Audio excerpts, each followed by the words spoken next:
Oubliez que Dieu c'est un Dieu vivant. Il ne faut pas dire en toi que je suis fatigué. Depuis que j'ai commencé avec le Seigneur, jusqu'à présent, je remarque c'est comme si ça ne marche pas toujours. Donc je donne raison aux païens.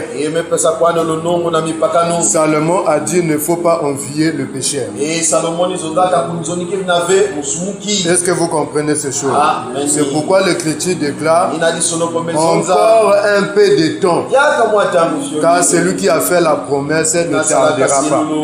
Et nous vous disons encore ce matin, c'est le Seigneur qui a dit que mon Père agit jusqu'à présent et moi aussi j'agis. Donc ça veut dire que le temps des miracles, des prodiges n'est pas passé. Ça veut dire que ce que le Seigneur a fait avec les apôtres, il est capable aussi de le faire avec nous. Donc il n'y a pas question de douter. Est-ce que vous comprenez? Maintenant, pour vivre toutes ces choses, il faut garder la foi. Est-ce que vous comprenez?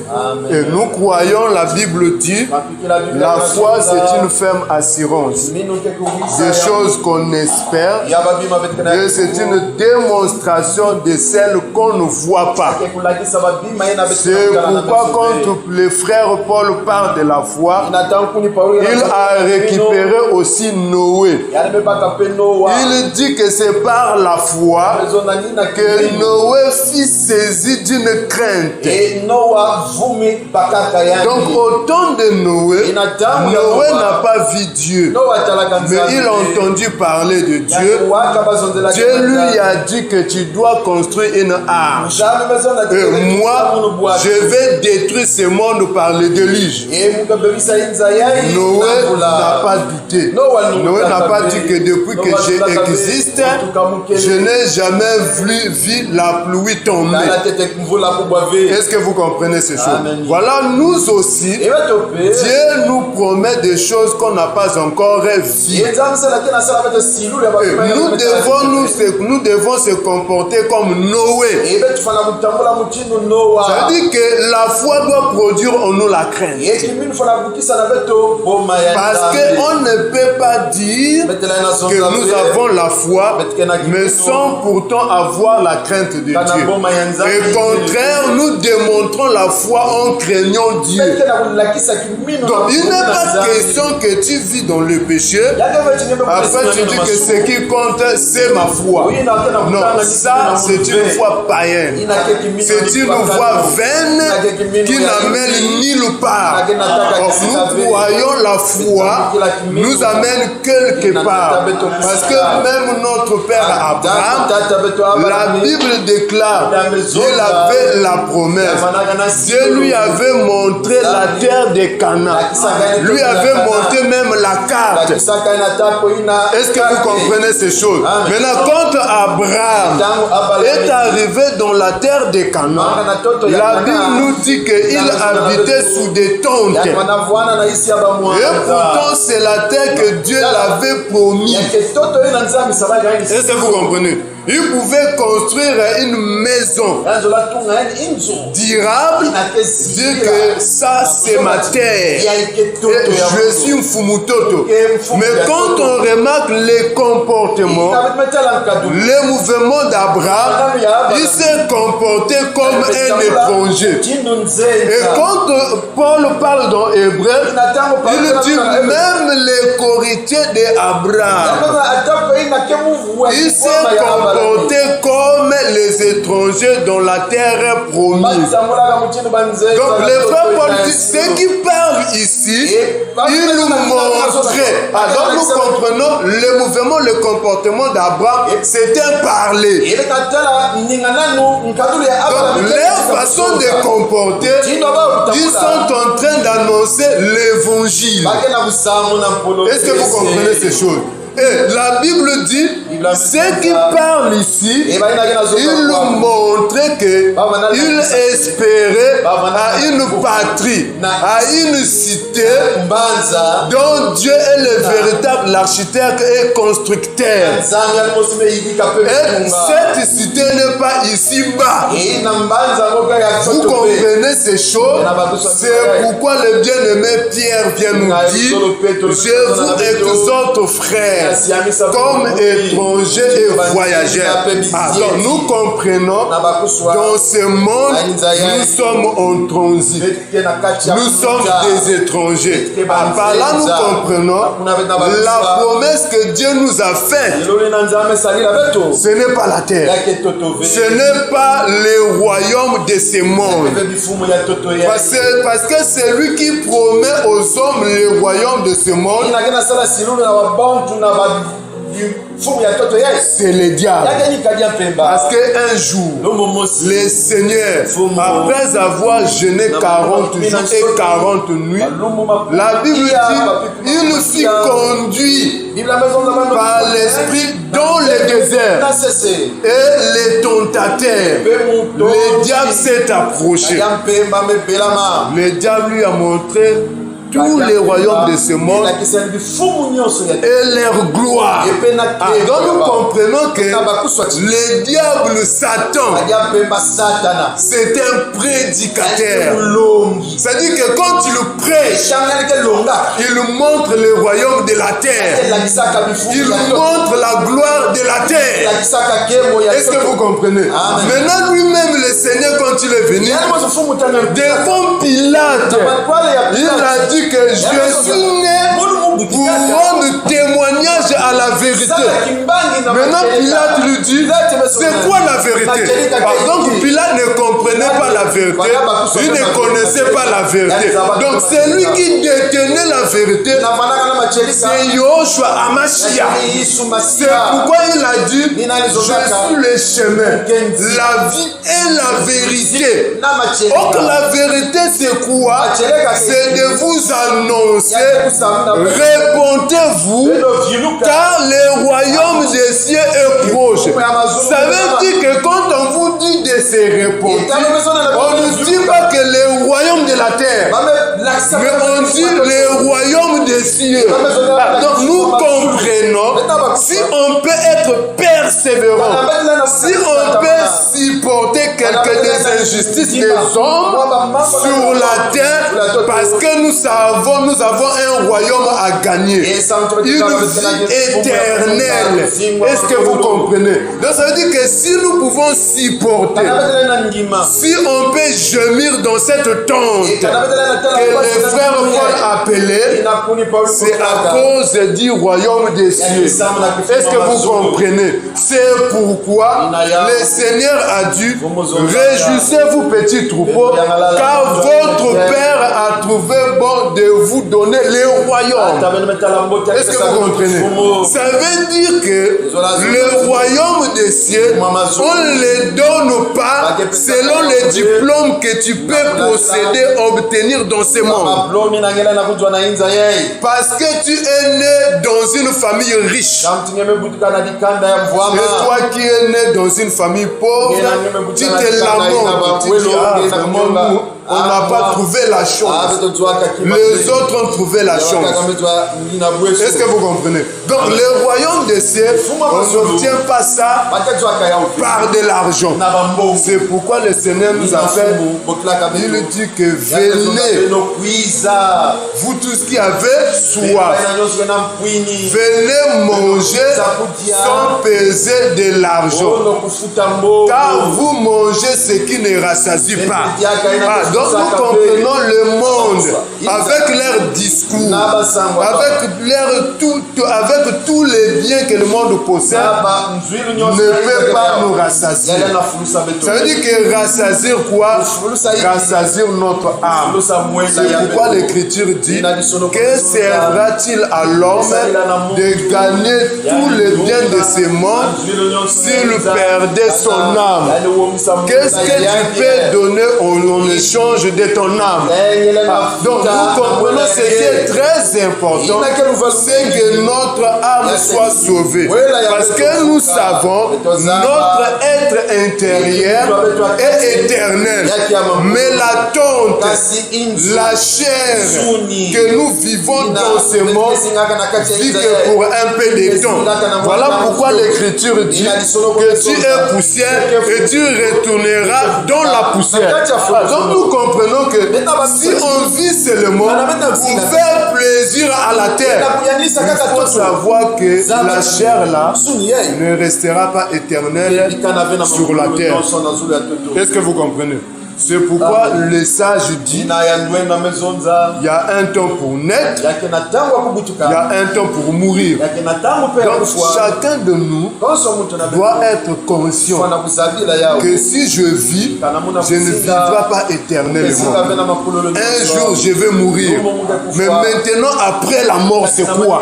C'est pourquoi Paul l'Hébreu dit qu'il est réservé à l'homme de vivre et de mourir qu'une seule fois, de vivre une seule fois, et après la mort vient le jugement. Est-ce que vous comprenez? Maintenant, Dieu va nous juger par rapport à la manière qu'on a vécu dans ce monde. Est-ce que vous comprenez? Maintenant, Dieu, avant de juger, il avertit au travers la parole. Est-ce que vous comprenez? Donc la parole en réalité a un but. Le but de la parole c'est quoi? Le Seigneur a dit au prophète que quand je vais soulever un épée pour frapper, je vais établir un sentinelle. Et quand l'épée va venir, c'est au sentinelle d'avertir au peuple. Maintenant, si le peuple se laisse être averti, il sera épargné par l'épée. Est-ce que vous comprenez? Et nous disons l'épée là c'est le jugement. Parce qu'un jour Salomon a pris l'épée. Il y avait des femmes prostituées qui étaient devant lui. Il s'est disputé parce que la femme d'une femme était morte. Et la femme dont la femme était morte, dont l'enfant était mort, il a pris son enfant qui était mort, a remplacé à la place de l'enfant qui était vivant, et elle a pris l'enfant qui était vivant. Et la femme dont l'enfant était vivant, quand elle s'est réveillée le matin, elle a constaté en réalité l'enfant qui était mort n'était pas son enfant et l'enfant qui était vivant c'était son enfant. Maintenant il faut aller au tribunal. Donc le tribunal c'est quoi? C'est devant le roi, c'est devant Salomon. Et quand elles sont arrivées devant Salomon, l'un et l'autre disaient que mon enfant est vivant et c'est son enfant qui est mort. Et l'autre aussi répliqua la même chose. Maintenant Salomon va dire, donnez-moi une épée. Puisque les deux sont en train de discuter, on va diviser l'enfant au milieu pour que chacun puisse prendre la moitié. Maintenant la Bible dit, la femme dont l'enfant était vivant, elle avait senti une douleur. Elle a dit au roi, laisse seulement l'enfant vivant, ne frappe pas l'enfant. Maintenant celle que l'enfant était mort dit non, c'est mieux de diviser l'enfant au milieu et on verra l'enfant sera acquis. C'est là où Salomon dit donner l'enfant à la femme qui a dit ne touchez pas l'enfant. Est-ce que vous comprenez? Et la Bible dit la parole de Dieu est vivante. Elle est puissante comme une épée comme une épée à double tranchant. Elle pénètre l'âme. Elle sépare l'âme avec l'esprit. Et elle révèle les pensées de l'homme. Donc ça veut dire que quand la parole vient, elle vient révéler les secrets cachés de l'homme. Ça veut dire que si l'homme vit dans l'iniquité, l'homme vit dans l'hypocrisie, mais quand il vient dans l'assemblée, il nous montre, ça dit que l'apparence de la piété, l'apparence de la sainteté. Nous étant que l'homme, nous ne connaissons rien. Parce que la Bible dit que l'homme regarde ce que frappe les yeux, mais l'Éternel regarde au cœur. Quand l'Éternel regarde au cœur, ça veut dire qu'il sonde le cœur et des reins. Ça veut dire qu'il vient révéler la pensée qui est dans l'homme. C'est-à-dire que la parole vient condamner les mauvaises œuvres que nous commettons en secret. Donc ça veut dire que quand quelqu'un vit dans le péché, il est loin des frères, il est loin des pasteurs. Personne ne connaît ce qu'il fait en cachette. Mais l'Éternel, puisqu'il voit au cœur, il vient révéler la profondeur de l'homme. Maintenant, quand il vient révéler la profondeur de l'homme, en réalité, c'est un avertissement pour que l'homme prenne conscience de son état.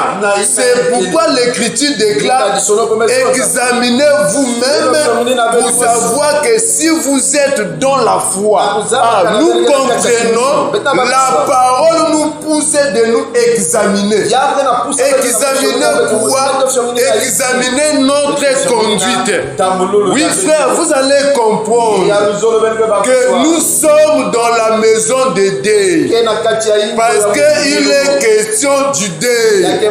Oui, cet enseignement que nous avons commencé pendant longtemps, qui n'est autre que le rassemblement des fils de Jacob. Et là, nous avons un sous-thème qui est intitulé La maison de deuil.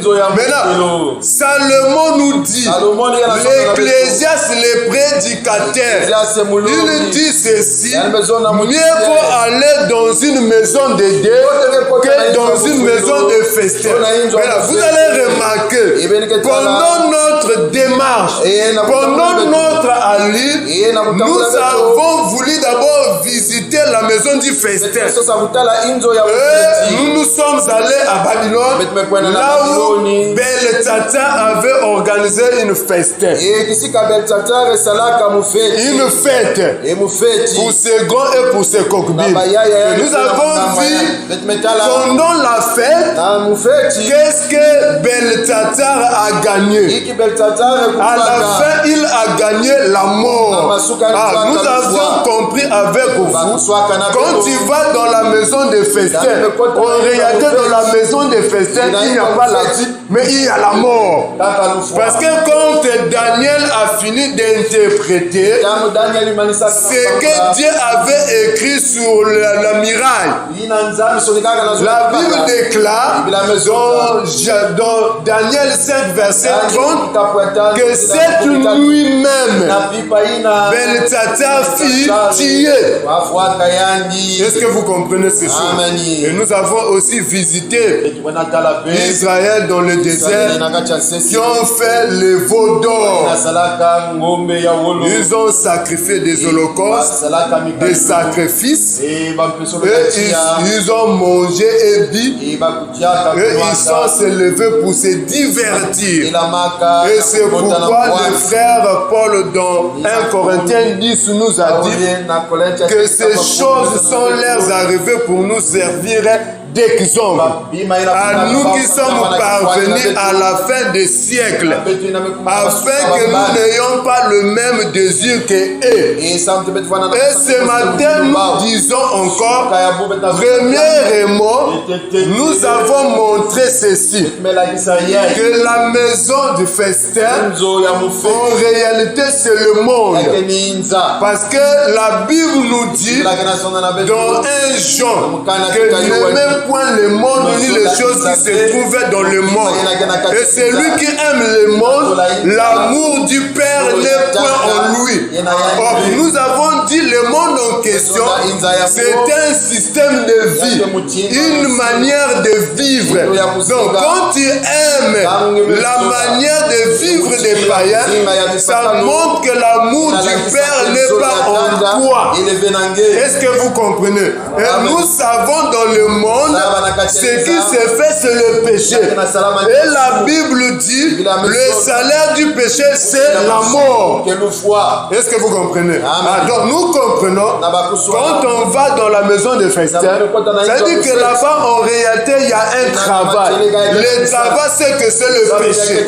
Parce que nous avions compris que Bel Tata, au lieu de glorifier le véritable Dieu, il a loué le Dieu de pierre, de terre, de fer. Est-ce que vous comprenez? Et Daniel, quand tu l'interprètes, il dit que tu n'as pas glorifié Dieu. Or, nous disons, la Bible dit que Dieu ne partage pas sa gloire à un homme, ni son honneur à une idole. C'est-à-dire qu'on voit là-bas Bel Tata, ils ont commis l'idolâtrie. Et cette même chose, c'est ce qu'on a vu avec Israël. Alors nous comprenons, dans la maison de festin, il n'y a que de l'idolâtrie. Et voilà pourquoi nous disons, dans la maison qui n'est autre que le monde, ils ne connaissent pas le véritable Dieu, c'est de l'idolâtrie. Parce que vous allez remarquer, le monde a plusieurs dieux, mais ils tirent leur source auprès du Dieu de ce siècle. Le Dieu de ce siècle, c'est Satan. Donc toute l'idolâtrie amène à Satan. Est-ce que vous comprenez ces choses? Donc nous avons compris, le monde, c'est une maison de festin. Donc, étant que fils de Dieu, la Bible nous interdit d'aller dans la maison de festin, de vivre comme les païens. Ça veut dire que quand on va descendre, même pour les enfants, un enfant de Dieu ne peut pas volontairement quitter sa maison, aller s'asseoir dans une buvette et commence à picoler. Ça, c'est la maison de festin. Donc, les buvettes aussi, dans des détails, sont des maisons de festin. Est-ce que vous comprenez ces choses? Et nous avons dit, bon, ça on va y arriver. Et nous disons aussi, quand on parle de maison de festin, il faut penser à la maison d'Israël. Est-ce que vous comprenez? Il faut penser à Israël. Parce que Israël, c'est une maison de festin. Comment? Parce que ce sont eux que Dieu a donné le 7 fêtes. Quand on parle de cette fête de l'Éternel, en fait que ça ne concerne pas les nations, mais ça parle d'Israël. Voilà pourquoi seulement faisons. Dernièrement, on avait lu avec vous dans Job 39, verset 33, là où la Bible dit que ces petits boivent son sang, et là où se trouvent les cadavres, c'est là où s'assemblent des aigles. Et dans Luc 17, verset 37, la Bible dit aussi, là où se trouve le corps, c'est là où s'assemblent des aigles. Est-ce que vous comprenez? Mais or que la Bible dit que toutes ces choses, c'était l'ombre des choses à venir. L'Écriture dit dans Jean 5, verset 39, vous sondez les Écritures, vous pensez avoir la vie en elle, et ce sont elles qui rendent témoignage en moi. C'est-à-dire que les Écritures rendent témoignage de Jésus-Christ. Donc ça veut dire que tout ce qu'on voit dans l'ancienne alliance L'accomplissement, c'est dans la personne de Jésus-Christ. Ça veut dire que c'est en Jésus-Christ que la maison de Dieu doit s'accomplir. Maintenant, remarquez, puisque nous avons dit que Israël, c'est une maison de festin. Maintenant, quand le Seigneur est venu, en réalité, il est venu pour inviter Israël dans la maison de fête, dans la maison de deuil. Parce que comme nous avons dit que dans la maison de festin, il n'y a pas la vie, il n'y a que la mort. Parce que chaque fois, quand nous avons constant, on va consulter dans les Écritures, partout là où même les hommes étaient en train de célébrer l'anniversaire, il y avait toujours la mort d'un homme. Est-ce que vous comprenez ces choses? Maintenant, quand le Seigneur est venu, le Seigneur en réalité, il voulait inviter Israël dans la maison de Dieu. Maintenant, remarquez, quand le Seigneur vient, Israël n'a pas compris le temps de la visitation, n'a pas répondu à l'invitation de Dieu. L'invitation de Dieu, c'est quoi? C'est que le Seigneur leur appelait de venir dans la maison de Dieu.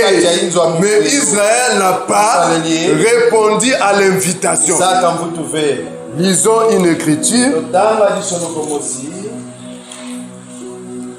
Matthieu.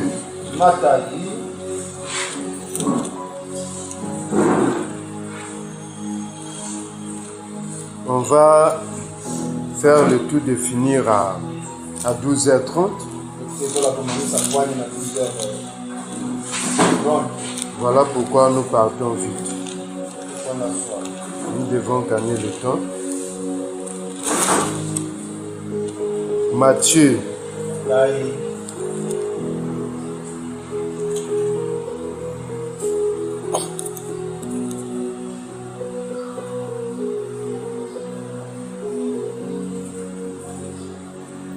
Matthieu 12, verset 38 au verset 41.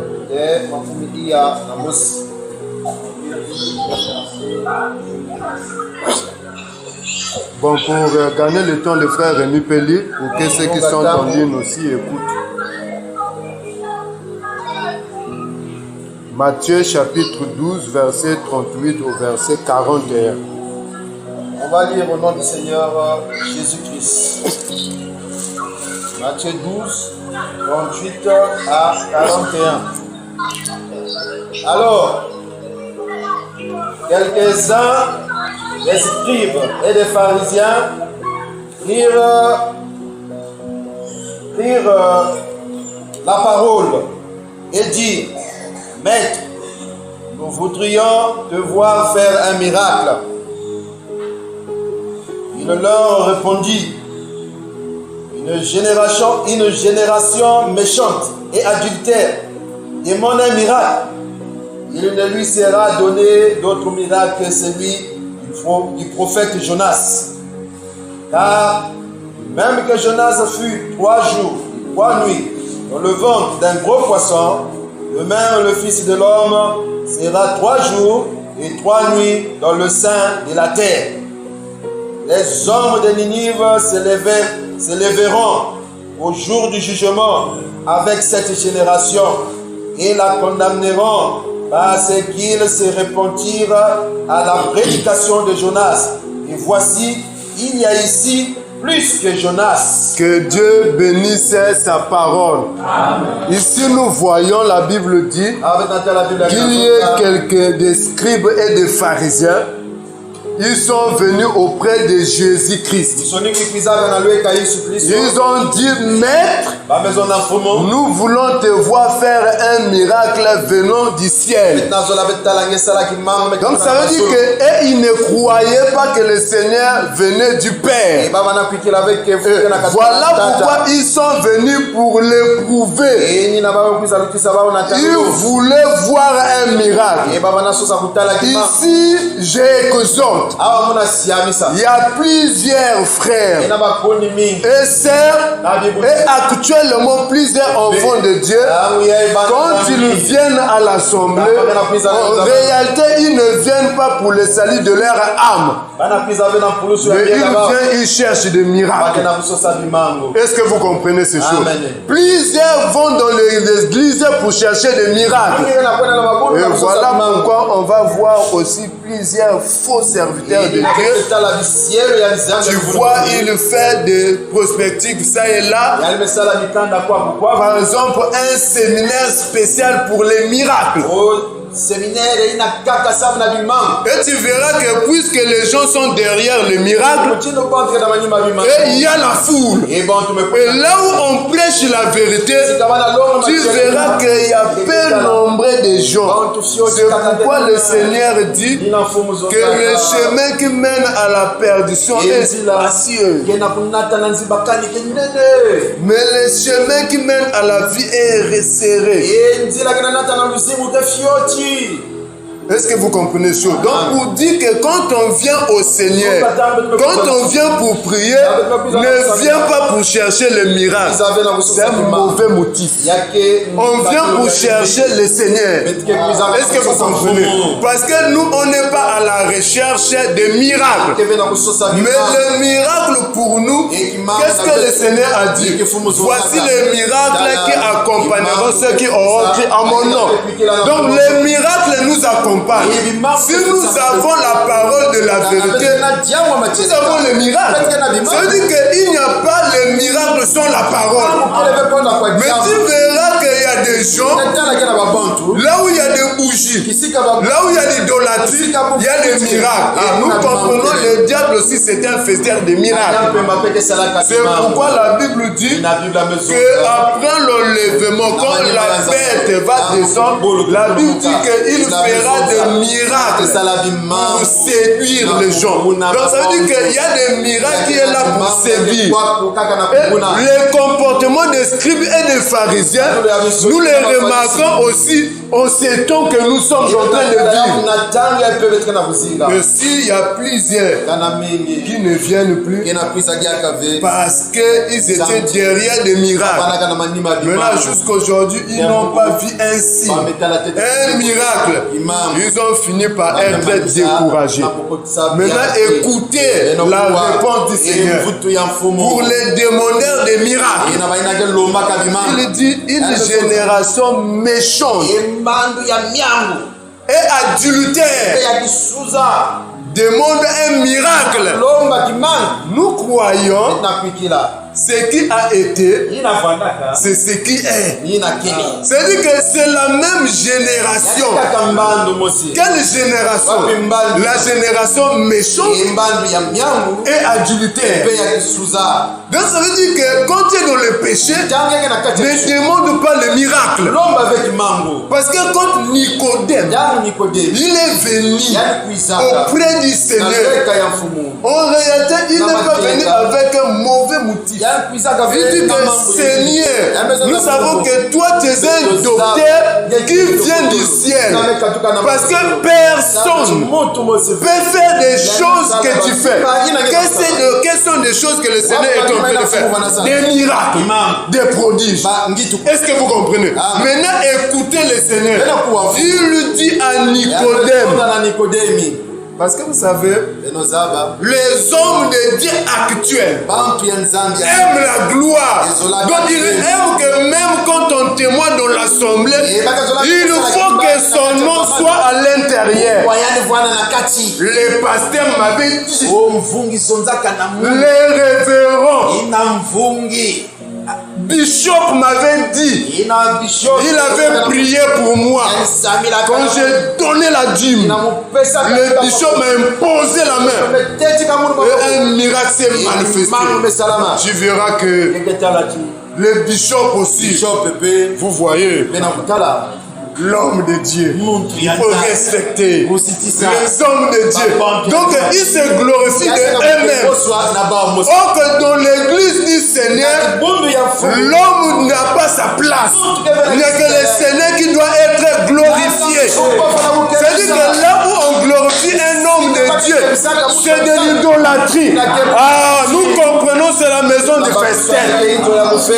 Est-ce que vous comprenez? Donc, quand le Nicodème, il est en train en réalité de louer le Seigneur.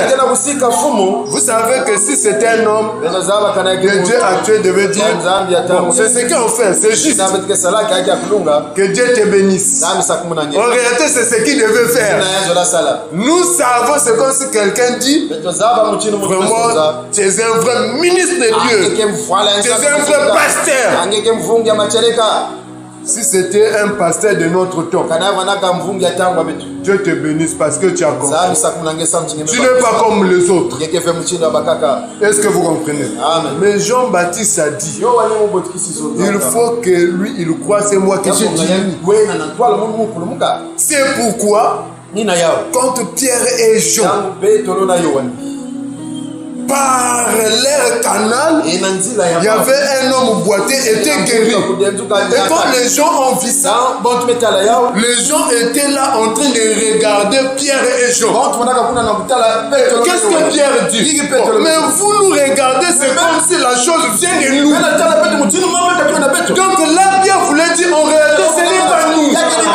Est-ce que vous comprenez? Donc un homme, même quand tu as un don de miracle, si Dieu t'utilise, ne dis pas que vous voyez. C'est nous, hein. Moi, je suis spécialiste. C'est-à-dire que quand on parle de miracles, c'est moi. Tu es diabolique, satanique, terrestre. Est-ce que vous comprenez ces choses?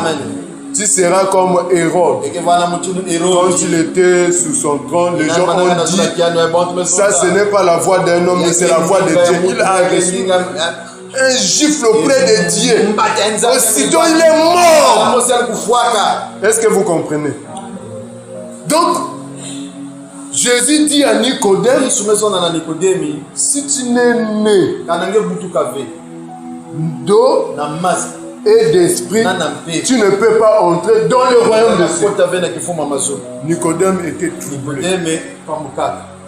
Je viens pour lui donner des éloges.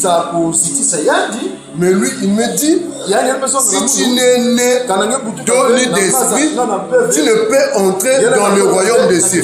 C'est-à-dire que le Seigneur invite déjà Nicodème d'entrer dans la maison de Dieu. Parce que quand nous parlons du baptême, c'est-à-dire que le véritable baptême, c'est le Seigneur lui-même. Comment le Seigneur s'est fait baptiser? C'est-à-dire que le baptême, quand il est entré dans les eaux, il est sorti. C'était symbolique. C'est-à-dire que le vrai baptême, c'est quand il est mort et il est ressuscité. Donc quand le Seigneur parle à Nicodème, si tu n'es né d'eau et d'esprit, tu ne peux pas entrer dans le royaume de Dieu. C'est-à-dire qu'il lui parlait du baptême. Or que le baptême, c'est imiter la mort. C'est-à-dire que quand tu entres dans les eaux, tu es mort. Et quand tu sors, tu es ressuscité. Est-ce que vous comprenez? Maintenant, c'est dans la maison de Dieu, c'est là où on trouve la mort. Voilà pourquoi quand les scribes et les pharisiens vont auprès du Seigneur pour chercher un miracle, le Seigneur leur dit, une génération méchante et adultère cherche un miracle, il leur sera donné un miracle si ce n'est que de Jonas. De la même manière que Jonas a fait 3 jours dans le ventre du poisson, c'est de la même manière aussi le Fils de l'homme fera 3 jours dans le sein de la terre. C'est-à-dire que le Seigneur a prophétisé déjà de sa mort. Et il continue, il dit ceci, qu'en ces jours-là, les gens de Ninive se lèveront contre cette génération pour les condamner. Parce que, à cause de la prédication de Jonas, ils se sont repentis. Est-ce que vous comprenez ces choses? Donc ici, on comprend que le Seigneur invite les scribes et les pharisiens dans la maison d'Édé. Nous comprenons que les scribes et les pharisiens, c'était des gens. Et il y avait un esprit qui était en train de les animer. Nous disons les gens meurent, mais l'esprit ne meurt pas. Les esprits ne meurent pas. C'est-à-dire que les esprits qui conduisaient les scribes et les pharisiens agissent aussi à notre temps. Est-ce que vous comprenez? Il y a des gens qui viennent à l'assemblée juste pour chercher le miracle. Maintenant, écoute maintenant. Le Seigneur te dit ce matin, tu es méchant, tu es adultère. C'est impossible que le Seigneur puisse faire un miracle pour toi. Le miracle que le Seigneur peut faire pour toi, ce n'est que le miracle de Jonas. Est-ce que vous comprenez ces choses? Donc, frère, la Bible dit, personne n'est juste sur la terre. Pas même un seul qui fait du bien. Tous nous sommes coupables. Et la Bible dit que tous qui ont péché sont privés de la gloire de Dieu. Donc quand on est dans la méchanceté, dans l'adultère, dans la suite, dans les dérèglements, nous sommes privés de la gloire de Dieu. Donc en réalité, le Seigneur est en train de nous donner la solution. En réalité, il invite Jonas pour nous prêcher. Donc Jonas, il est là pour nous appeler à la maison de Dieu. Maintenant, pourquoi le Seigneur dit cela? Nous allons aller consulter Jonas. Parce que si on dit on passe, ça sera comme une accusation. C'est pas bien d'accuser le frère Jonas. Parce que Jonas était un frère qu'on aime beaucoup. Que Dieu bénisse le frère Jonas. Allons maintenant voir frère Jonas. Il va nous parler. Jonas 3.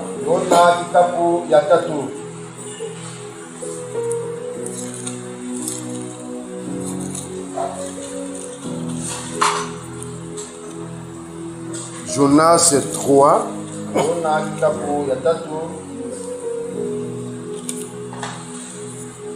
Jonas chapitre 3.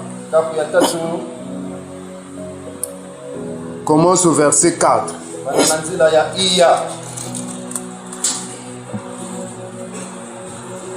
Jonas chapitre 3, verset 4 au verset 7. Disons au nom du Seigneur Jésus-Christ. Jonas chapitre 3, verset 4 au verset 7. Jonas fit d'abord dans la ville une journée de marche. Il criait et disait, encore 40 jours et Ninive est détruite. Les gens de Ninive crurent à Dieu. Ils publièrent un jeûne et se revêtirent de ça, depuis les plus grands jusqu'aux plus petits. La chose parvint au roi de Ninive. Il se leva de son trône, ôta son manteau, se couvrit d'un sac et s'assit sur la cendre. Et il fit faire dans Ninive cette publication par ordre du roi et de ses grands, que les hommes et les bêtes, les bœufs et les brebis ne goûtent de rien, ne baissent point et ne boivent point d'eau. Que Dieu bénisse sa parole. Amen. Donc ici, le Seigneur nous a amenés à Ninive. Parce que le Seigneur a dit que les gens de Ninive se lèveront contre cette génération au jour du jugement pour les condamner. Parce que ils se sont repentis par la prédication de Jonas. Et nous avons l'histoire de Jonas. Puisque nous sommes derrière le temps. Ici, la Bible nous dit que Jonas fit 40 jours. 40 journées de marche où il criait, encore 40 jours, 40 jours Ninive sera détruite. Est-ce que vous comprenez? Ah, donc nous comprenons, Dieu avait résolu de détruire la ville de Ninive. Maintenant, il va susciter un prophète Jonas. Pour que Jonas puisse aller dans la ville de Ninive et il nous prêche la parole. Comme ça, les habitants de Ninive se répondent. Vous savez, Dieu, c'est un Dieu amour. Hein? Dieu est rempli d'amour. Jamais Dieu ne peut détruire une ville sans pourtant avertir. Est-ce que vous comprenez? Voilà pourquoi Dieu, un malin ne peut pas t'arriver sans que Dieu puisse te parler au préalable. Donc Dieu avait résolu de détruire la ville de Ninive. Maintenant Dieu donne la mission à Jonas. Jonas va chercher à contourner pour fuir dans une autre ville. Mais puisque Dieu reste Dieu, c'est pourquoi le psalmiste dit: avant même que je sois né, pendant que j'étais un fœtus dans le sein de ma mère, tu me connaissais déjà. Tous mes jours ont été déjà abrégés. Donc ça dit que quand nous sommes sur la terre, nous sommes pour vivre les desseins de Dieu. Ce que Dieu avait prévu pour nous. Donc Jonas voulait fuir, mais ça n'a pas marché. Jusqu'à ce qu'il va se retrouver dans le ventre du poisson. Donc un poisson va avaler Jonas. Et quand il arrive dans la ville de Jonas, de Ninive, il vomit Jonas. Jonas se remarque comme ça. Il est dans la ville de Ninive. Donc il n'avait plus de choix si ce n'est que de prêcher l'évangile. Et la Bible déclare qu'il a fait 40 jours de marche. La prédication de Jonas, c'était quoi? Il prêchait, il criait. 40 jours. Encore 40 jours. Ninive sera détruite. Donc, quand les gens de Ninive ont appris cela, la Bible déclare que la chose est parvenue jusqu'au roi. Et le roi a laissé son trône. Il a déchiré ses vêtements. Et ils ont publié, ils ont donné un ordre de jeûner. Ils se sont revêtus de sacs et ils sont assis dans les cendres. C'est-à-dire que quand on voit déjà les sacs et les cendres, là on voit déjà le deuil. Parce qu'on a vu Job quand il a perdu ses enfants. Il a perdu toutes choses. La Bible déclare il a déchiré ses vêtements et il s'est assis sous les cendres. Est-ce que vous comprenez? Donc on voit les gens de Ninive, ils étaient en deuil. Ils étaient en deuil par rapport à la prédication de Jonas. Est-ce que vous comprenez? Et à cause de cette deuil, ils ont regretté leur péché. Maintenant ici la Bible, quand la Bible nous invite dans la maison de Dieu, le deuil en réalité c'est quoi? Le deuil en fait que c'est une tristesse profonde que quelqu'un ressent quand il perd une personne. Est-ce que vous comprenez? Bon, maintenant vous allez remarquer la définition. L'explication je viens de donner, ce n'est pas la définition de Larousse ou de Robert. Lisons l'écriture qu'on avait lue. Genèse 50, verset 10. Pour définir le deuil. Hein? Genèse 50. À l'ère d'Adar, qui est au-delà du Jourdain, le firent entendre des grands et profondes lamentations. Que Dieu bénisse sa parole. Amen. Donc ici on voit les enfants d'Israël qui entendent des grandes lamentations. Est-ce que vous comprenez? Donc ça veut dire qu'ils étaient dans les deuils. Et même les Cananéens ont dit qu'on n'a jamais vu un grand deuil. Est-ce que vous comprenez? Donc ça veut dire que Israël était dans les deuils. Nous savons que quand on va dans la maison des deuils, en réalité c'est pour pleurer. C'est pourquoi Romain nous a dit, réjouissez-vous avec ceux qui se réjouissent et pleurez avec ceux qui pleurent. Donc ça veut dire que dans la maison des deuils, c'est là où on trouvait des pleureurs. Est-ce que vous comprenez ces choses? Maintenant, quand tu arrives dans la maison de deuil, quand tu vas voir les autres en train de pleurer, même si tu n'avais pas besoin de pleurer, tu vas pleurer.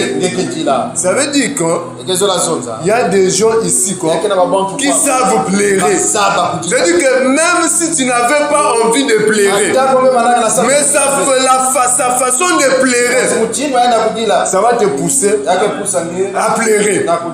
Et nous disons, Jonas, c'est un pleureur. C'est-à-dire que quand il était en train de crier, les gens de Ninive n'ont pas pu résister de se retenir. Et ils sont entrés dans les deuils. Est-ce que vous comprenez? Et nous disons les deuils. Ça veut dire que la Bible dit que la nature elle-même ne vous enseigne-t-elle pas? C'est-à-dire que quand on parle du deuil, on parle de la veillée mortuelle. Ça veut dire que quand on va à la veillée, dans la veillée, il n'y a pas la joie. Dans la veillée, on va trouver les gens, la famille qui ont perdu le défunt, ils sont en train de pleurer. Et quand ils pleurent, ils pleurent en souvenir de celui qui est mort. Est-ce que vous comprenez ces choses? Et le Seigneur a dit, là où se trouvent les cadavres, c'est là où se trouve des aigles. Et à la mort aussi, quand on part à la mort, on trouve aussi des pleureurs. Parce que là-bas, il y a des cadavres. Voilà pourquoi vous allez remarquer, il y a d'autres, quand on fait sortir le corps, d'autres tombent même à terre. Pour ceux qui sont possédés, ils vont tomber en transe. Donc d'autres en réalité, ça veut dire qu'ils n'arrivent plus à supporter la douleur. Parce que la tristesse est grande. Est-ce que vous comprenez? Mais chose étonnante aujourd'hui, ça veut dire que là où on devait pleurer dans les veillées, au lieu que les gens puissent pleurer, donc quand quelqu'un meurt, ils attendent juste le jour de l'enterrement. Et ça dit que le jour de l'enterrement, ça devient maintenant un endroit là où viennent les sapeurs. Là où il vient faire les défilés de mode. Ça veut dire qu'il vient pour montrer c'est eux qui s'habillent bien. Et on voit surtout chez nous au Congo, on parle de Bialangoto. Donc quand tu vois pendant le deuil, pendant l'enterrement, d'autres femmes rester en sous-vêtements. Maintenant, où est la tristesse? C'est-à-dire que ça change. C'est-à-dire que à l'époque, quand il y avait la veillée, tu verras les gens dans la veille, ils sont dans la tristesse. C'est-à-dire que même celui qui est mort, s'il était païen à 99%, mais même s'il était un grand fan de Fali, de Papa Wemba ou bien de Kofi Olomide, mais le jour qu'il va mourir, ça je dis à l'époque, On ne va pas faire des chansons de Kofi Olomide, mais vont faire des chansons de tristesse. Les chansons qu'on appelle les chansons religieuses. Est-ce que vous comprenez cela? Et quand les gens viennent, en écoutant ça, tu vois que ça pousse les gens à la tristesse. Est-ce que vous comprenez ces choses? Donc nous comprenons, c'est que dans la maison d'Éden, il y a un cantique qui est chanté, qui doit pousser celui qui est venu puisse pleurer. Est-ce que vous comprenez? Mais comme on a dit actuellement, les choses ont changé. Au lieu que la veillée, le jour de l'enterrement, quand on a vu ici le jour de l'enterrement, que les enfants d'Israël étaient dans une profonde tristesse, ils se lamentaient, mais ce n'était pas le cas. Mais aujourd'hui, on voit les gens quand ils viennent, c'est une fête. Et dans les églises aussi, dans les assemblées. Parce que, non, avant d'aller, lisons rapidement pour gagner le temps, on va lire les Écritures. On va lire les Écritures.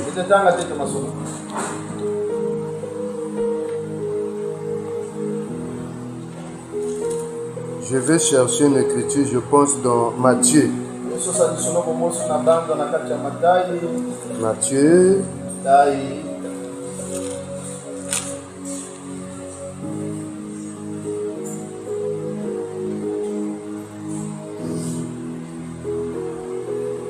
Matthieu, chapitre, je pense, chapitre 13. Chapitre 13. Chapitre 13, là où le Seigneur parle, cette génération est semblable aux enfants qui s'adressent.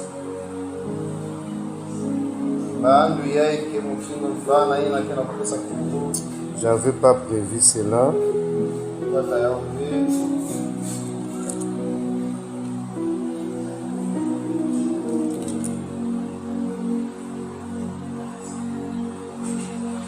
Bon, ok. Quand je vais trouver l'écriture, je vais vous les donner. La Bible déclare, Jésus-Christ a dit, que ressemble cette génération. Elle ressemble aux enfants qui chantent. Et ceux qui écoutent ne se lamentent pas. C'est ça qui ressemble à cette génération. Quand le Seigneur parle, ça veut dire qu'il touche la prophétie. Ça veut dire qu'il parlait d'Israël. Ça veut dire que quand les prophètes sont venus, les prophètes en réalité, c'était de pleurer. Qu'ils étaient en train de chanter. Et pendant qu'ils chantaient, et Israël en écoutait, il devait pleurer. Ça veut dire qu'il devait danser. Est-ce que vous comprenez ces choses? Et voilà pourquoi ici, lorsque la Bible nous dit que mieux vaut aller dans une maison de deuil que d'aller dans une maison de festin. C'est-à-dire que dans la maison de deuil, c'est là où on voit des pleureurs. C'est là où il y a des chansons qui conscientisent. Et quand les chansons conscientisent, ça nous pousse à être conscients, à comprendre que si telle personne est morte, ça veut dire que moi aussi, mon jour arrivera. Est-ce que vous comprenez ces choses? Ça veut dire que Le lieu de deuil, c'est où? Le lieu de deuil, c'est dans l'assemblée. C'est dans l'église. Parce que la Bible dit, là où se trouvent les cadavres, c'est là où se trouvent les aigles. Est-ce que vous comprenez? Et quand le Seigneur parle du cadavre, ça nous parle de la mort du Seigneur. Et les aigles, ce sont les enfants de Dieu. Donc ça veut dire que c'est le cadavre qui nous rassemble. Voilà pourquoi vous allez comprendre que dans ce monde, il y a des fêtes qui nous rassemblent. C'est vrai qu'aujourd'hui, il y a des gens qui créent leurs fêtes. Mais nous savons qu'il y a des grandes fêtes qui rassemblent les hommes. C'est le mariage et la veillée. Est-ce que vous comprenez? Et on vit aussi les enfants d'Israël quand ils ont perdu leur père, le père Jacob. Et les fils de Jacob se sont rassemblés et les Égyptiens. Est-ce que vous comprenez? Donc ça veut dire que les cadavres, les morts rassemblent. Voilà pourquoi on va lire ce que le frère Paul est en train de nous parler dans le livre de 1 Corinthiens 11. 1 Corinthiens 11, verset 23.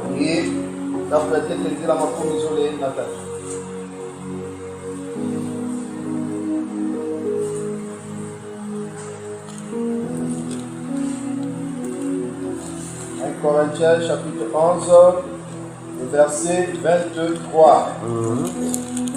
Au nom du Seigneur Jésus-Christ. Excuse-moi frère, je pense que... Oui, continue. 23. Car j'ai reçu du Seigneur ce que je vous ai enseigné. C'est que le Seigneur Jésus, dans la nuit où il fut livré, prit du pain. Et après avoir rendu grâce, le rompit et dit, ceci est mon corps qui est rompu pour vous. Faites ceci en mémoire de moi.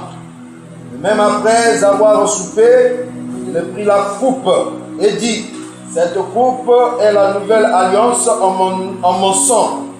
Faites ceci en mémoire de moi toutes les fois que vous en boirez. Car toutes les fois que vous mangerez ce pain et que vous buvez cette coupe, vous annoncez la mort du Seigneur jusqu'à ce qu'il vienne. Que Dieu bénisse sa parole. Amen. La dernière phrase.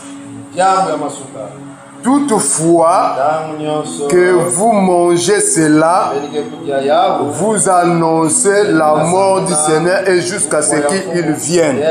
Bon, maintenant, j'ai retrouvé l'écriture que je cherchais. J'ai retrouvé dans Luc. Luc chapitre 7, verset 31 au verset 32. Au nom du Seigneur Jésus-Christ. À qui donc comparerai-je les hommes de cette génération? Et à qui ressemble-t-il?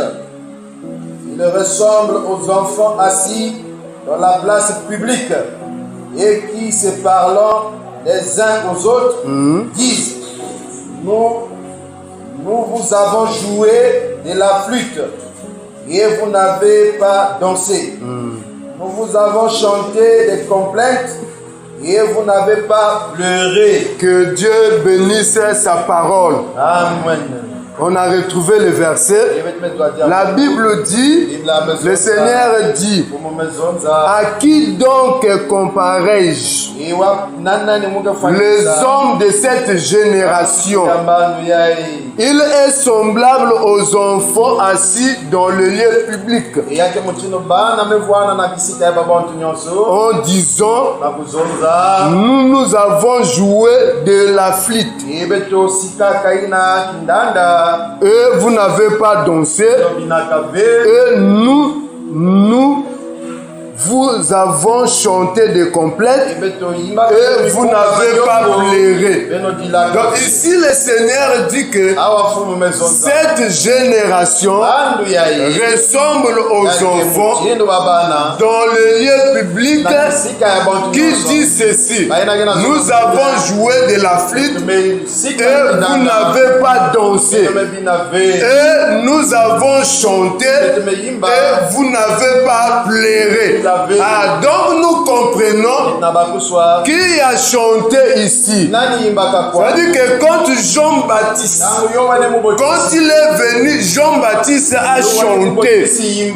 Mais Israël, en écoutant la chanson de Jean-Baptiste, Israël n'a pas dansé.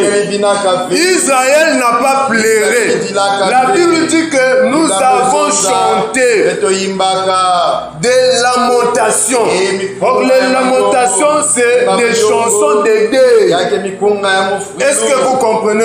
Quand on parle de chansons de deuil, ça veut dire que nous parlons de la repentance. Donc, ça veut dire que quand Jean-Baptiste est venu, il ressemble aux enfants assis dans le lieu public qui étaient en train de chanter. Et quand il chantait, il prêchait la repentance dans les Jourdains pour que le peuple de Dieu, les enfants d'Israël, puissent se repentir.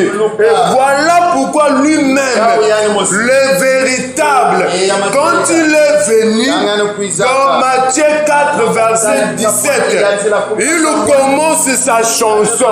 Il dit, dès ce moment, Jésus-Christ a commencé à prêcher. Il dit, répondez-vous, car le royaume de Dieu est proche. Ah, ça veut dire que quand on parle de chansons ici, on ne parle pas de quelqu'un qui vient qui commence à chanter Yahweh, Yahweh, Yahweh, Yahweh, Yahweh, Yahweh, et Yahweh. Ce n'est pas ça. Est-ce que vous comprenez? C'est-à-dire qu'un prédicateur, c'est un chanteur. Jean-Baptiste a chanté. Le Seigneur a chanté. Maintenant, quand il est venu en Israël, il dit, répondez-vous, car le royaume de Dieu est proche. Donc, ça veut dire que quand on parle de la repentance, ça veut dire que la personne doit reconnaître son état. Il doit se repentir. Pourquoi il doit se repentir? Parce que nous sommes une génération méchante et adultère. Maintenant, pour qu'on soit sauvé, il faut écouter la chanson de Dieu. Et quand on chante la chanson, tu dois pleurer. Pleurer, c'est quoi? C'est de se repentir. Ça dit que entrer dans une tristesse, pas une tristesse créée, mais ça veut dire qu'une tristesse qui est provoquée par la parole. Ça veut dire que quand la parole est prêchée, la parole cible tes péchés. La parole dit que tu es adultère. Dans cette vie, tu es perdu. Si tu continues dans cette vie, pour toi c'est fini, c'est le malheur qui va arriver. Tu es privé de la gloire de Dieu. Tu es privé des biens de Dieu. Donc si tu ne te réponds pas, pour toi c'est fini. Et l'homme, quand il écoute la parole, quand il reçoit la prédication, il doit entrer en lui-même. Comme les Ninivives ont fait, ils ont compris que nous sommes dans le péché. Si on ne se répond pas, cette ville-là sera détruite. Est-ce que vous comprenez ces choses? C'est pourquoi l'Écriture dit ceci, que la terre va passer avec fracas. C'est pourquoi les frères, les cieux et la terre d'à présent que nous voyons, un jour passeront. La Bible dit ceci, le ciel et la terre passeront, même les paroles ne passeront point. Est-ce que vous comprenez? Maintenant, si quelqu'un s'attache à la parole de Dieu, il ne passera pas. Voilà pourquoi, frère, la parole est annoncée pour qu'on puisse se repentir de notre façon de vivre. Et cette repentance, c'est ce que nous sommes en train d'appeler le deuil. Est-ce que vous comprenez? Donc l'église, c'est la maison de deuil. Parce que dans l'église se trouve le corps de Jésus-Christ. Ça veut dire que là, nous avons le corps de Jésus-Christ. On est en train de couper. Vous donnez les morceaux. C'est pourquoi lui-même, le Seigneur, dans Jean 6, le pharisien était là, devant lui, les Juifs. Il a dit que quiconque ne mange pas de ma chair, de mon corps, et ne boit pas de mon sang, n'aura pas la vie. Les Juifs ont dit, mais comment il peut nous faire manger sa chair? Et à cause de cela, ça a eu un grand scandale. Et plusieurs se sont retirés parce qu'ils n'avaient pas compris. Donc cette chose va s'accomplir un jour. C'est pourquoi le frère Paul nous parle dans 1 Corinthiens 11 que dans le jour où le Seigneur était mort dans la nuit, il prit le pain, il présente aux disciples. Il dit, puis il remplit le pain, il dit, prenez ceci. Le pain là, c'est mon corps que j'ai donné pour le monde. Et il prit le vin, la coupe, il leur dit que buvez ceci, car c'est mon sang que j'ai versé pour la nouvelle alliance. Et dans la dernière phrase, on a dit, il dit que faites ceci en mémoire de moi. Donc ça veut dire, tous les jours, nous devons manger le corps de Jésus-Christ. Nous devons boire le sang de Jésus-Christ. C'est pourquoi Job a dit que ces petits boivent son sang. Et là où il y a les cadavres, c'est là où les aigles se rassemblent. C'est-à-dire que nous sommes des aigles, nous sommes venus pour manger la chair de Jésus-Christ. Bon, maintenant, toi ne comprends pas ça comme les Juifs. Est-ce que vous comprenez ces choses? Parce qu'autrefois, si nous avons connu Jésus-Christ selon la chair, mais cette fois-ci, nous ne le connaissons pas de cette façon. Donc le Seigneur, c'est l'Esprit. La chair ne sert à rien, mais c'est l'Esprit qui vivifie. Donc le corps que nous vous donnons, c'est un corps qui est spirituel. Est-ce que vous comprenez? Et ce corps, c'est la parole de Dieu. Maintenant, la parole de Dieu parle de quoi? Toi et moi, on était pécheurs, on était perdus. Mais la Bible dit, car Dieu a tant aimé le monde, il a donné son Fils unique, afin que quiconque croit en lui ne périsse pas, mais qui ait la vie éternelle. Donc, sans le Seigneur, toi et moi, on sera perdus, on sera égarés. Remarquez, frère, dans la chair, on n'est pas familier. Chacun a sa famille, chacun sa patois. Il y a des bébés, il y a des larés. Nous ne sommes pas familiers, mais par le Seigneur, nous sommes une même famille. Ça prouve que nous sommes dans le deuil, parce que c'est le corps qui nous a réunis ici. Maintenant, quand on vient pour plaire. Comment on plaire? Parce que la Bible dit que faites ceci en mémoire de moi. Qu'est-ce que nous devons faire en mémoire du Seigneur? C'est la parole. C'est-à-dire que quand on prêche la parole, on parle de la mort du Seigneur. Parce qu'il s'est crucifié.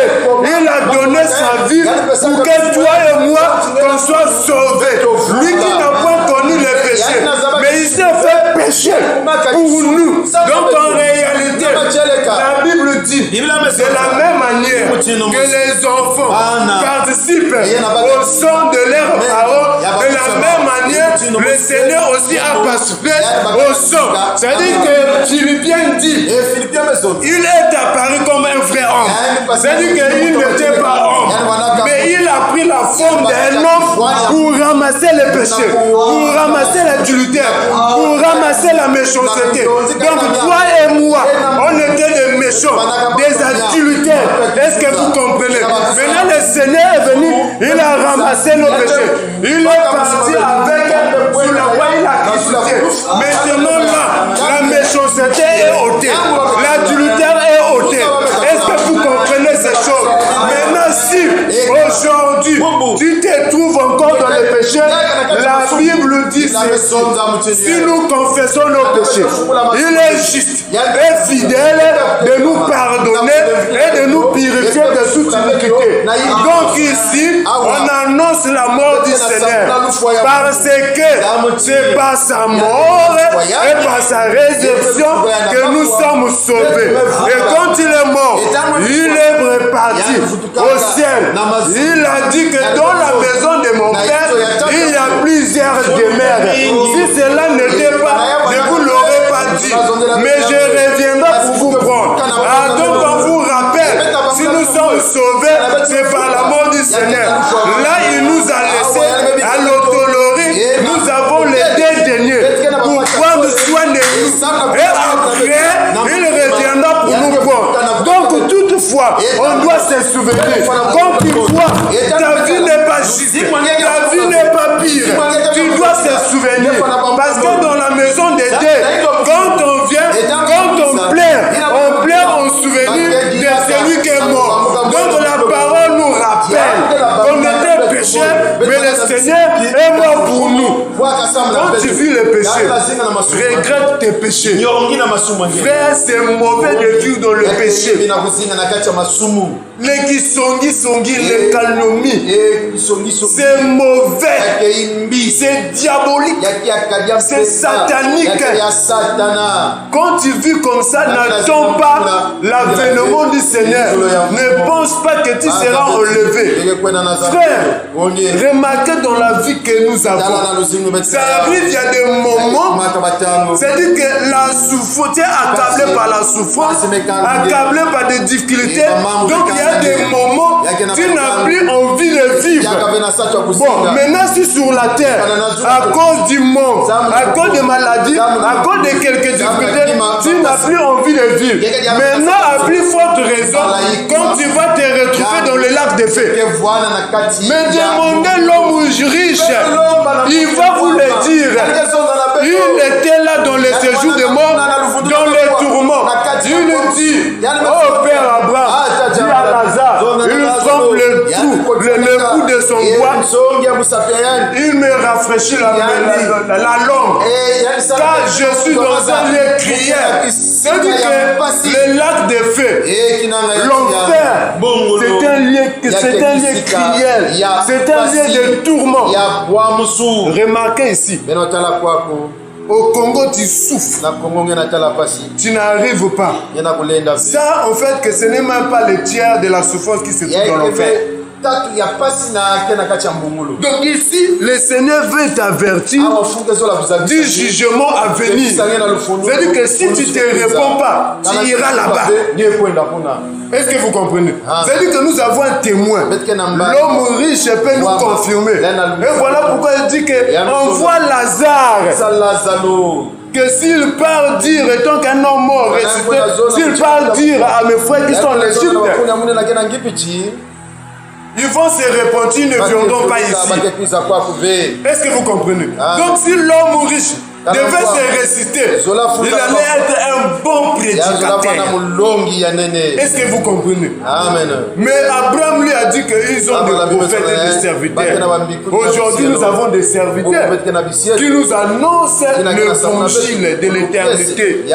Mais pourquoi, frère, tu vis dans l'hypocrisie? Que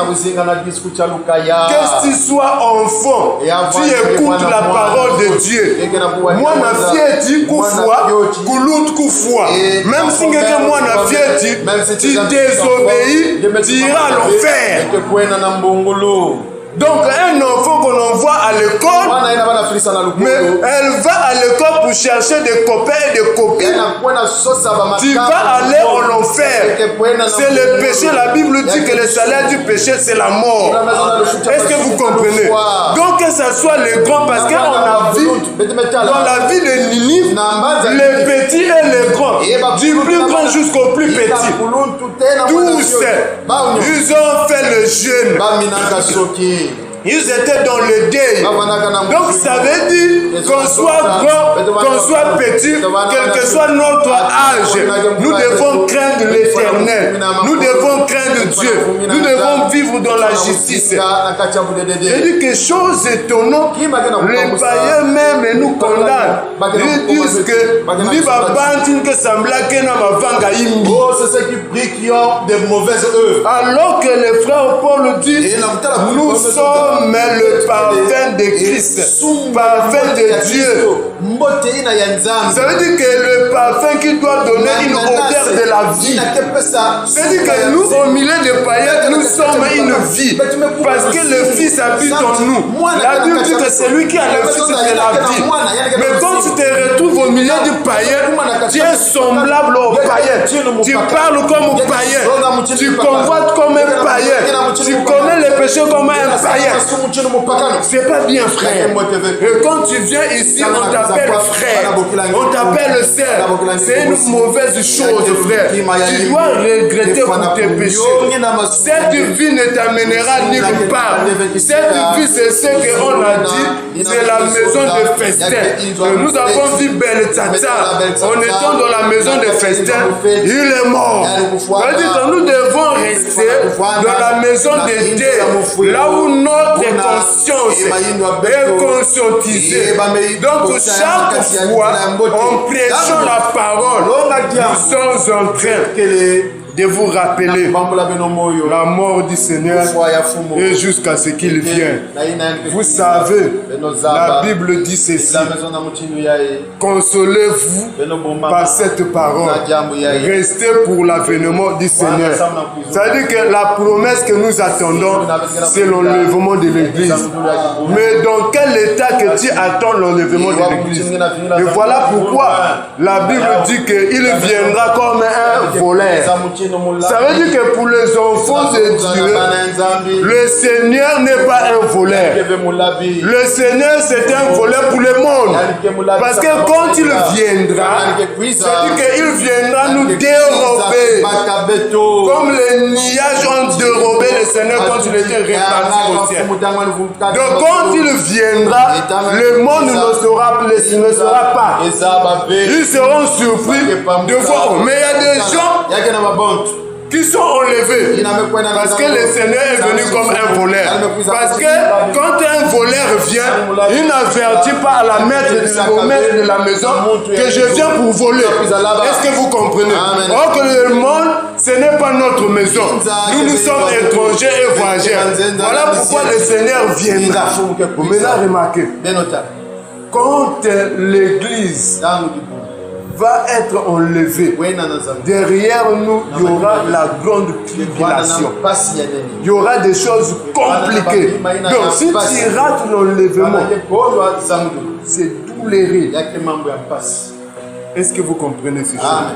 Frère, c'est le temps de nous repentir. C'est le temps de soigner notre conduite. Parce qu'il y a des gens qui disent que depuis que vous avez commencé à dire que le Seigneur revient, les hommes là ne sont pas les premières personnes. Parce que le bien-aimé Paul Pierre nous a dit ça. Que le Seigneur ne tarde pas dans l'accomplissement de sa promesse, comme quelques-uns le croient. Donc il y a des gens qui croient que le Seigneur tarde. Mais c'est que la Bible dit, il use des passions, ne voulant pas qu'on puisse périr. Donc le Seigneur tarde pour toi parce qu'il ne fait pas ton perdition. Est-ce que vous comprenez? C'est pourquoi la Bible dit que nous devons être dans la lamentation. C'est pourquoi Jacques nous dit que votre joie se change en deuil. Notre joie doit changer en deuil. C'est-à-dire que nous, dans ce monde, nous sommes en deuil. Quelqu'un va nous fluidifier. Et on a perdu quelqu'un. Est-ce que vous comprenez ces choses? Mais, frère, nous vous exhortons par rapport à la vie spirituelle, à la vie que nous menons. Nous sommes privés de la vie du monde. Et c'est ça qui fait de nous que nous vivons dans le deuil. Donc quand on parle du deuil, c'est regretter ses péchés. Il y a que vous que tous les jours vous avez un souci. Tous les jours tu seras soucié. Non. Employant un langage spirituel pour les choses spirituelles. C'est ça la précision. C'est-à-dire quand tu vis dans le péché, plaire, regrette. Parce que le péché c'est une réjouissance. C'est pourquoi le frère Jean nous a dit que votre joie change en tristesse. Dans le péché, tu es dans la réjouissance, mais ça doit changer en deuil. Parce qu'en réalité, la Bible dit, faites mourir dans vos corps le membre terrestre. Et la Bible continue à dire, la débouche. Ensuite de suite. Donc, ce qu'on doit tuer, c'est le péché qui se trouve dans nos mondes. Est-ce que vous comprenez? Comme le Seigneur a dit à Saoul que tu dois dévouer à l'interdit tous les Amaleks. Or, les Amaleks représentent le péché qui habite notre corps. Et ce n'est pas facile de perdre un être cher. C'est-à-dire qu'il y a le péché qui est devenu comme notre parent, comme notre sœur, comme notre frère. Parce qu'il y a d'autres qui vivent que par le péché. En réalité, c'est le péché qui les fait nourrir. Est-ce que vous comprenez? Mais par exemple, on dit déjà que le mariage soit honoré de tous et que le lit conjugal soit suivi. Maintenant, si quelqu'un se trouve ensemble, ils ne sont pas mariés, c'est le péché. C'est la souillure. L'adultère.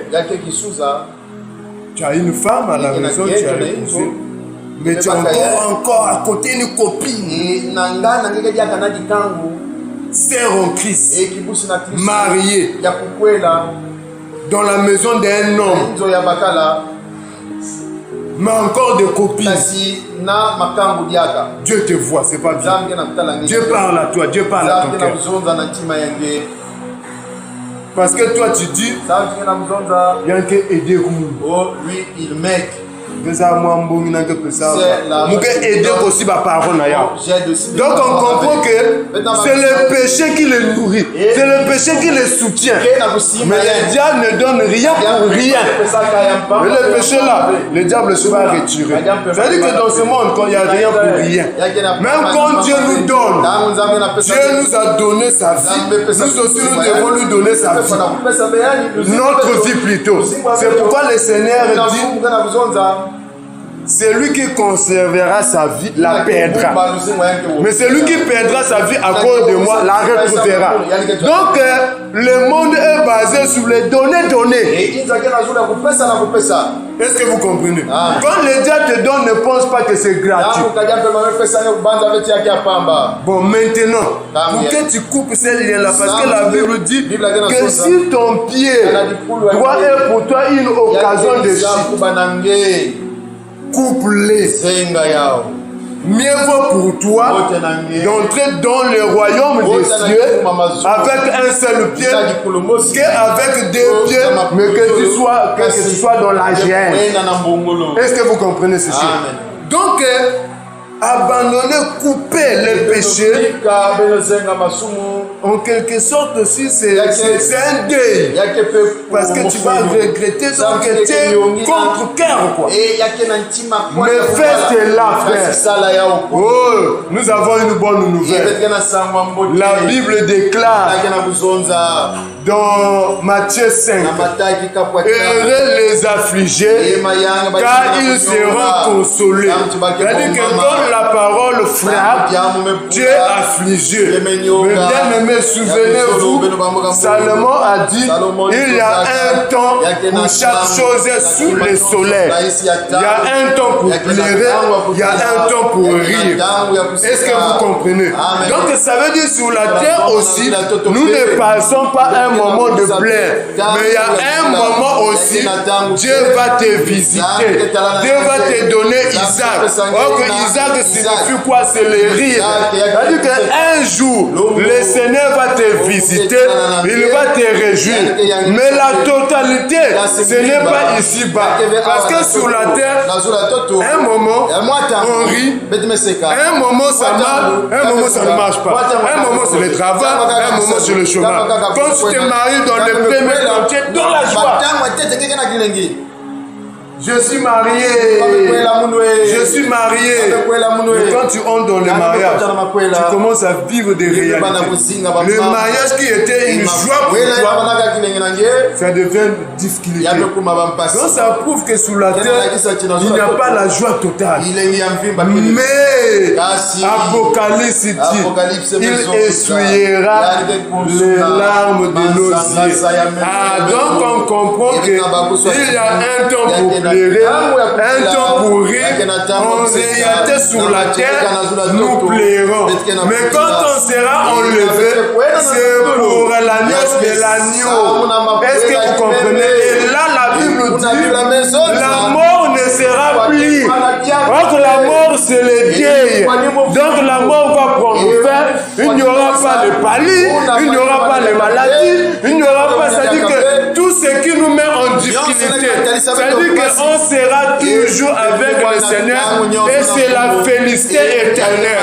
C'est pourquoi, frère, nous voulons vivre ces choses. J'ai toujours répété, le frère Paul a dit, oh, j'ai combattu le bon combat de la foi.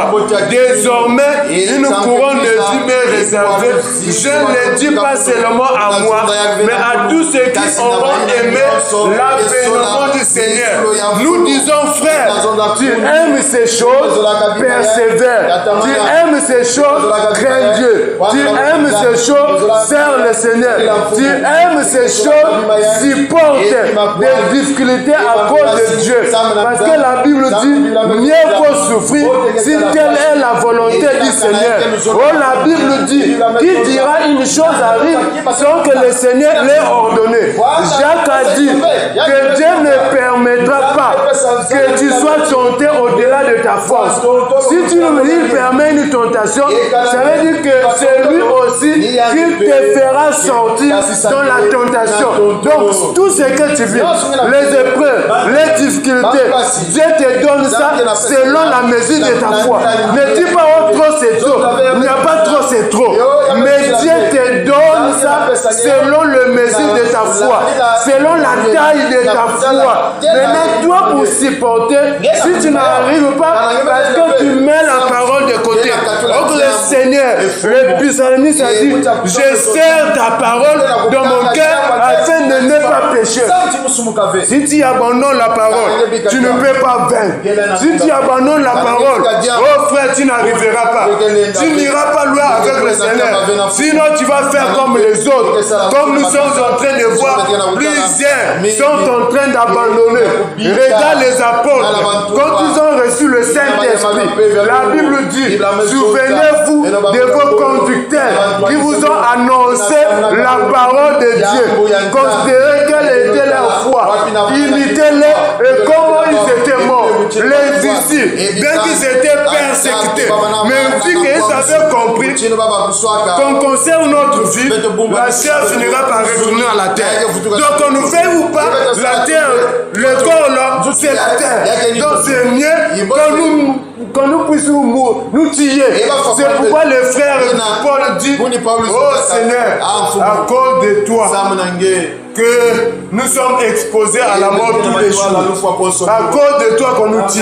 C'est pourquoi, frère, vu par rapport à ta vie, le païen se moque de toi. C'est à cause du Seigneur il se moque de toi. C'est à cause du Seigneur que tu es combattu. Est-ce que vous comprenez? En réalité, si les diables, les sorciers nous combattent, en réalité, ils ne nous combattent pas, mais ils combattent l'esprit qui est en nous. L'esprit qui est en nous, c'est le Seigneur. Parce que le frère Paul a dit, ce n'est plus moi qui vis, mais c'est Christ qui vit en moi. Donc quand le diable te combat, le but final, c'est de t'entraîner dans le péché, pour qu'il t'amène dans les lacs de feu. Mais toi, tu es fils de Dieu, tu es enfant de Dieu. Ne te laisse pas à la merci de Satan. Dieu t'a donné la parole. Comme il avait dit à Gédéon, va avec la force que je te donne. La force que le Seigneur nous donne, c'est la parole. Voilà pourquoi le Seigneur, devant la tentation, quand le diable est fini, avec la parole, il est écrit que les hommes te porteront.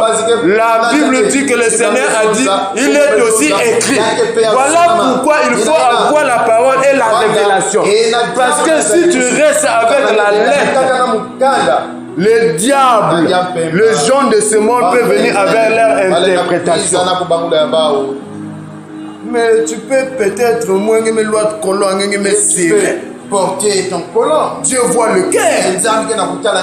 Est-ce que vous comprenez ces choses? Mais Nzambe Zaba, nous doit juste qu'élever. Si ça ne marche pas à la maison, tu peux chercher un pignon de secours dehors. Est-ce que vous comprenez? Ça, c'est l'œuvre de Satan. C'est la prédication du diable. Est-ce que vous comprenez? Mais vous êtes le brebis du Seigneur. La Bible dit, je connais mes brebis et mes brebis me connaissent. Il m'entendra ma voix et il me suivra. Donc, étant que brebis du Seigneur, tu as entendu la voix du bon berger. Et suis le berger, ne suis pas un mercenaire. Ton ami là qui te conseille là, les choses qui contredit la parole, c'est la voix du mercenaire. Ne le suis pas. C'est-à-dire que c'est lui, cet homme-là, cette femme-là, qui t'exhorte de ne pas vivre la justice de Dieu, c'est la voix du mercenaire. Ne le suis pas, mais suis la voix du bon berger. Est-ce que vous comprenez ces choses? Que le Seigneur vous bénisse, que le Seigneur vous assiste, que le Seigneur vous comble, que le Seigneur vous donne la force, la capacité de vivre la vie de Dieu, parce que les promesses du Seigneur sont certaines et véritables. Si vous croyez à ça, si vous gardez les promesses, même dans ce siècle présent, vous allez vivre la main de Dieu.